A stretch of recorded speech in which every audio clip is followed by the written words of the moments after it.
Indian herb that we are going to talk about, which is present in our kitchen, and we are going to talk about it from a modern perspective, is turmeric.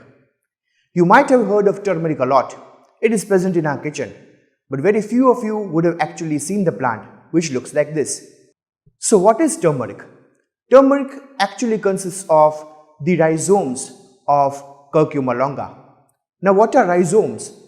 Rhizomes are those parts of the stems which grow underground and modify themselves. In this particular case, for the case of food storage.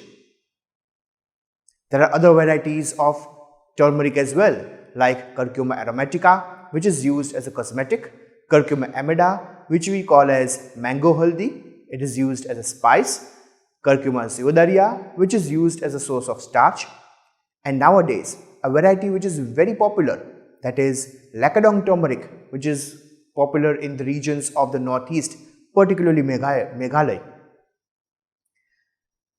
Now turmeric is a very important drug. It finds its presence in the official books of the government, which are known as the pharmacopoeia. The pharmacopoeia are those books published by the government which have the monographs, that is the details of each of such important medicinal plants. So turmeric finds its place in the Ayurvedic pharmacopoeia of India as well as the Indian pharmacopoeia. Now we have heard that turmeric has so many uses, but none of its uses are just by magic. They are all there because of the particular phytoconstituents which are present in turmeric. So in case of turmeric, which are the main classes of phytoconstituents, the main chemical constituents which are present? They are known as oleoresins, means volatile oils plus resins. Volatile oils are those oils which are used in aromatherapy or in massage. The main constituents out of these classes of phytoconstituents is known as curcuminoids. Curcuminoids is a mixture of compounds. It's a mixture of constituents like curcumins 1, curcumin 2, curcumin 3 as well as resins. So curcuminoids and particularly curcumin is the main constituent which gives the action of turmeric, which we have been witnessing since thousands of years. There are other constituents as well like zingiberine, turmerones.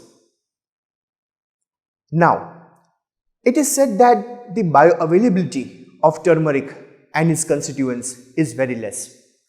And this is an issue which is being discussed by the scientific community since more than a decade now. So what is this bioavailability? Bioavailability is, in simple words, the amount of active constituent of the turmeric which is present at the site of action, means at that part of the body where it is actually required.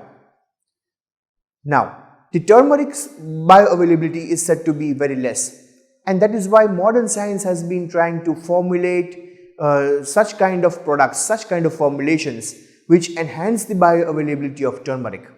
And mainly they have come around to lipid vehicles, lipid formulations, even emulsions and nanoparticles which are lipid in nature.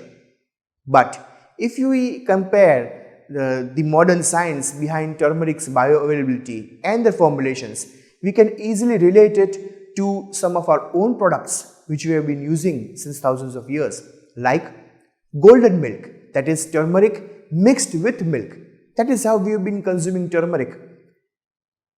Maybe it is because that the lipids which are present in milk are the ones which are going to act as the vehicle for turmeric and enhance its activity. In the same way, we utilize turmeric as a part of our cuisine. Again, our cuisine consists of a lot of oil. Again, that proves that why the lipid vehicles are the best for turmeric, for better activity of turmeric. And even before marriage, the bride and the bridegroom, they apply the turmeric in oil on the surface of the body, and that process is known as pithi. and it is applied just before the wedding eve. And it is said that it enhances the look, the cosmetic look of the bride and the bridegroom. Again, it is turmeric plus oil which is applied. So, just like the modern science says that for better activity of turmeric, oil is the better vehicle. It is the same that has been used by us since so many years. This is the main chemical constituent of turmeric, curcumin. Now, looks like a big structure, but very, very important. Right now, the kind of science, the kind of research is what is being done is, can we add certain groups on this beautiful structure somewhere where new products are formed which may give even better activity than curcumin? This kind of research is being done nowadays. Now, we are talking about respiratory disorders. So, is there any activity of turmeric which can prove that it is having a proper antiviral activity? Well, there is the general antiviral activity which is proven by its action against the enzyme IMPDH, which is useful in synthesizing the nucleotides, the chromosomal structure of the virus. And curcumin has found to be effective against IMPDH. Again, curcuminoids, the main constituents of curcumin, have been found to be effective against H1N1 and H9N2, where H1N1 we very popularly know as swine flu. It also holds an advantage over an allopathic option known as oseltamivir. Curcuminoids have been found to be effective against such kind of virus, such kind of mutant of the virus, which is resistant to oseltamivir.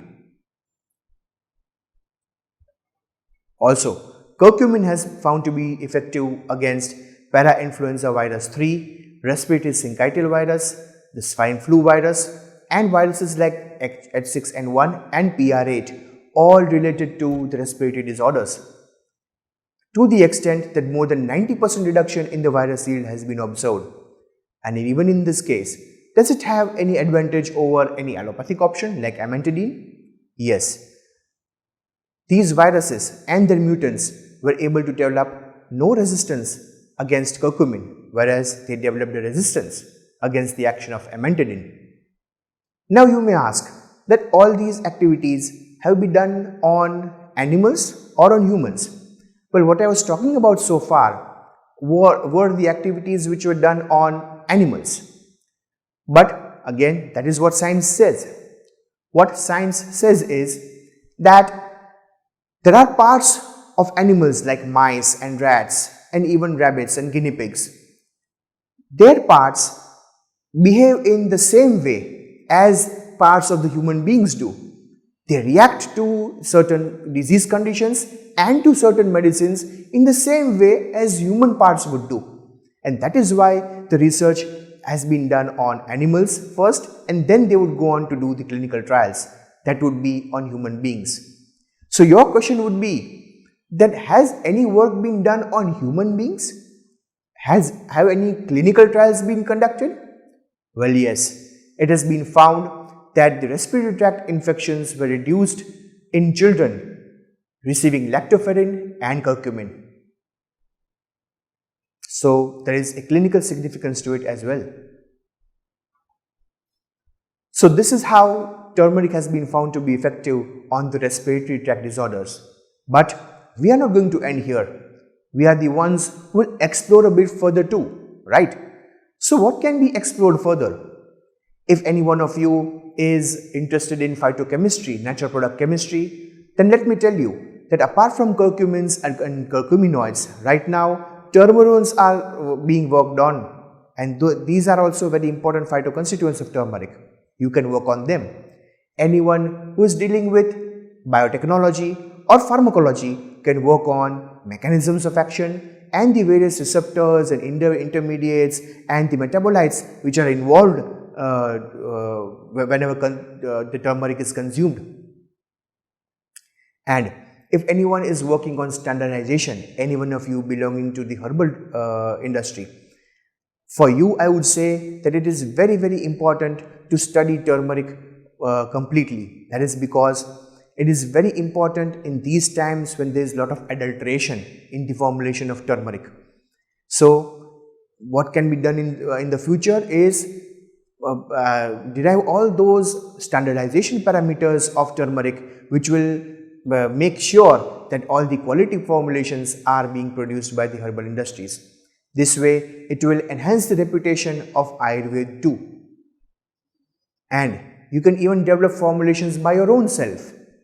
Make some formulations not only in the herbal industry but even at your home. If you are a housewife or if you are just a herbal enthusiast, can you make those sort of formulations which would help you feel better, like cosmetic products?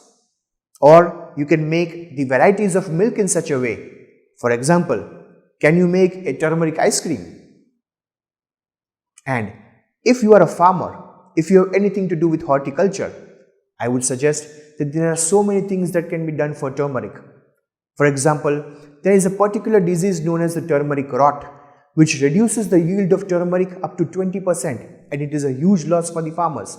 So can you provide some agri solutions? Well, lots of things can be explored further. But for now, goodbye. Thank you.